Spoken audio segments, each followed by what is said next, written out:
Саламатсыздар ма 7 сынып оқушылары 16 есеп тапсырмасы теңдеулер жүйесін шешіңдер. Оқушылар, мұнда біз x-ті y арқылы өрнектейміз. Пайда салсақ болады. 3x тең болады. Минус 3-тің өзін түсіреміз. Минус 5y-ті теңдіктің оң жағына плюс 5y деп ауыстырамыз. Енді мұндағы x-ті табу үшін мына толық өрнекті 3-ке бөлеміз.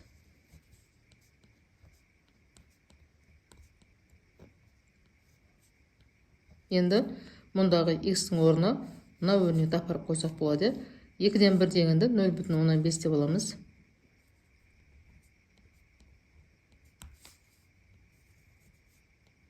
Көбейтеміз x-тің орнындағы өрнекке. Азайтылған минус 3-ден 1 азайтылған 3-ден 1 y тең болады 1-ге. Оқушылар, мұндағы 0,5-ті минус 3-ке 5y-ге жеке-жеке көбейтеміз. Сонда минус 1,5 қосылған 2,5 y болады. Бөлеміз 3-ке, азайтылған 3-ден 1 y тең болады 1-ге. Ортақ бөлме келтіреміз. Мұнда бізде 3, мұнда 1-дің астында 1 бар деген сөз. Ортақ бөлімі 3 болады. Мұнда берейік, мұнда 1 беріледі, мұнда 1 беріледі, мұнда 3 беріледі. Ортақ бөлімі 3 болды. Минус 1,5 қосылған 2,5 y минус 3-ден 1 y тең болады 3-ке. Оқушылар, мұнда біз бөлшек сызып, бөліміне 3 деп жазып, 3-тен 3 деп жазу керексіңдер. Енді 3-ке 1-ді көбейтіп, мен 1-ден 3 деп жаза салдым. Енді 1,5, мұнда 2,5 y минус 1 y, мұнда y-ті ықшамдаймыз, сонда 1,5 y болады. Мұнда 3-тің өзін жазамыз. Минус 1,5 саны плюс 1,5 оғысады. Сонда y тең болады, екеуін қосамыз 4,5 болады. Бөлеміз 1,5-ке. Осыдан бізде y тең болады екен 3-ке. Енді оқушылар, мұндағы y-тің орнына 3 апарып қоямыз. Содан x-тің мәні шығады. X тең болады минус 3 қосылған 5 көбейтілген y-тің орнына 3 қоямыз. Бөлеміз 3-ке. Минус 3 15, сонда 12 болады, 13-ке бөлген болсақ 4 болады. Сонда жауабы 4 және 3 болады екен. Келесі екінші есепте оқушылар, мұндағы 4-тен 1-ді 0,125 деп алайық. 0,125x азайтылған y тең минус 5-ке деп аламыз.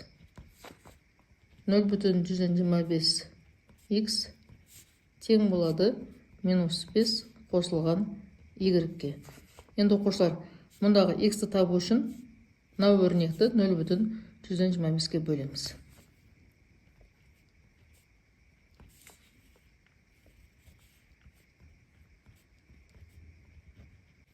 Оқушылар, мұндағы 0,125-ті соге 4-тен 1 деп қалдырып есекті болар екен. 4-тен 1 деп есіп қойсылайын.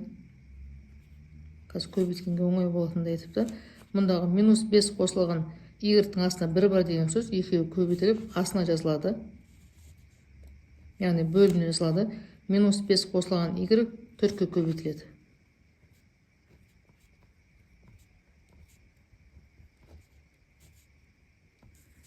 Минус 5-ке көбейтеміз 4-ті, минус 20 болады. Мұнда 4-ке көбейтеміз y-ті плюс 4y болады. Сонда оқушылар, бізде x тең болады екен минус 20 қосылған 4y-ке. Енді осыны мұнда апарып қойсақ болады. 2-ден 1, ол бізде 0,15 көбейтеміз x-ке, яғни минус 20 қосылған 4y-ке көбейтеміз.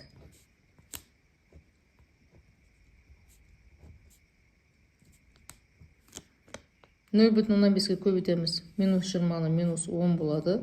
0,15-ке көбейтеміз 4y-ті 2y болады.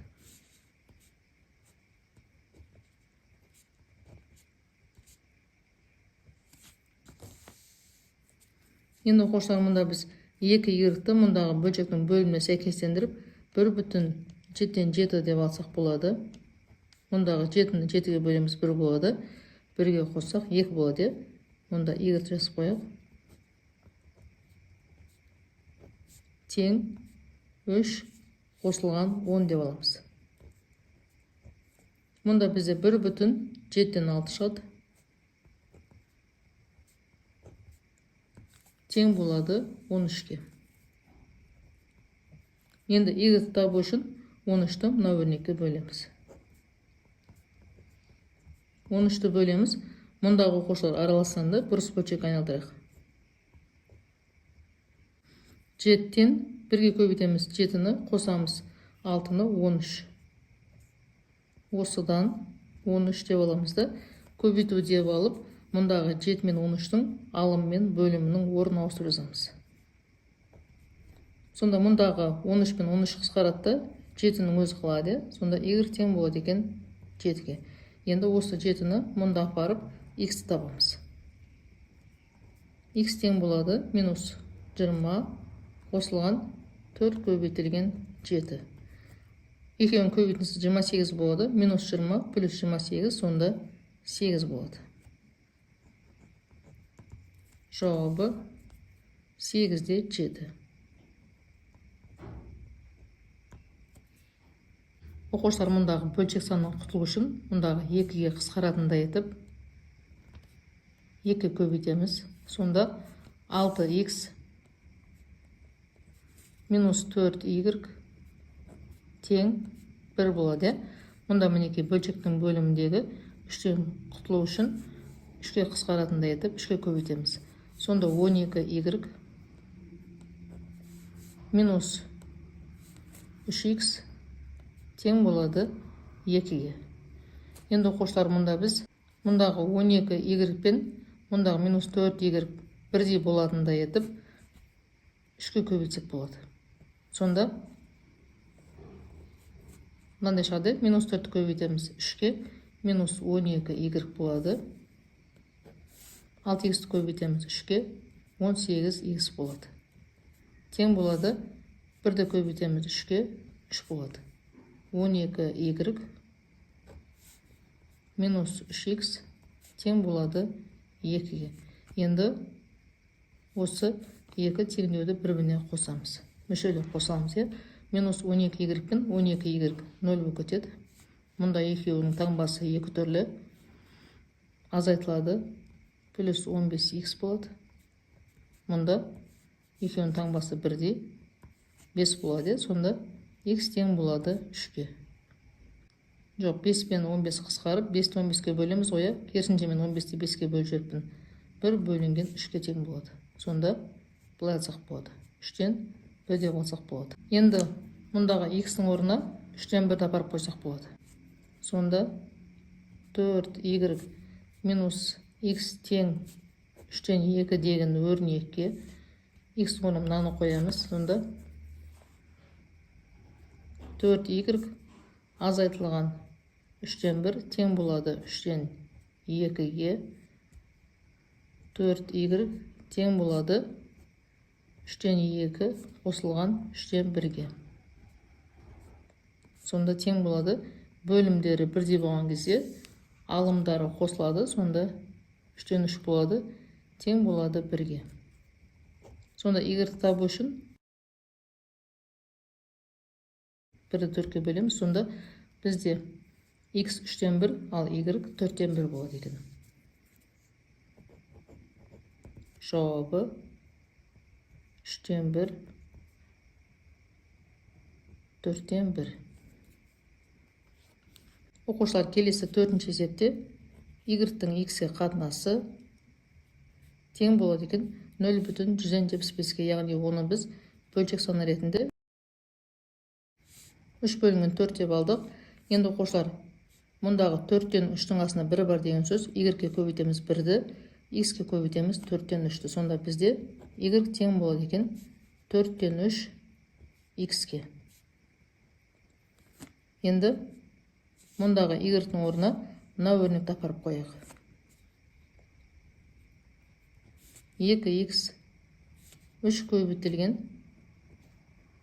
4-тен 3х тең болады минус 1-ге. 2х азайтылған 3-ке 3 көбейтеміз 9 болады. 4-тен 9х тең болады минус 1-ге. Енді мұндағы 4-ке қысқаратындай етіп 4-ке көбейтсек болады. Сонда 2х-ті көбейтеміз 4-ке 8х. Мұнда 4 пен 4 қысқарады 9х болады. Тең болады минус 4-ке. Яғни минус 1-ге көбейтеміз 4-ті. Сонда минус х тең болады минус 4-ке. 2 минус плюсқа көтетті. Х тең болады 4-ке. Енді y есептейік. Y тең болады 4-тен 3 көбейтілген х-тің орнына 4-ті қоямыз. 4 пен 4 қысқаратты, бізде қалады 3. Сонда жауабы 4-те 3 болады екен. Оқушылар қажет болса каналымда физика және алгебра пәндерінің жаттығу есептері және алгебра, геометрия, физика пәндерінің БЖБ және ТЖБ талдау сабақтары бар. Каналға өтіп, қажетті сабақтарды қарасаңдар болады. Каналға жазылуды, лайк басып, жеке өздерінің пікірлерін қалдыруды ұмытпаңдар. Сау болыңдар.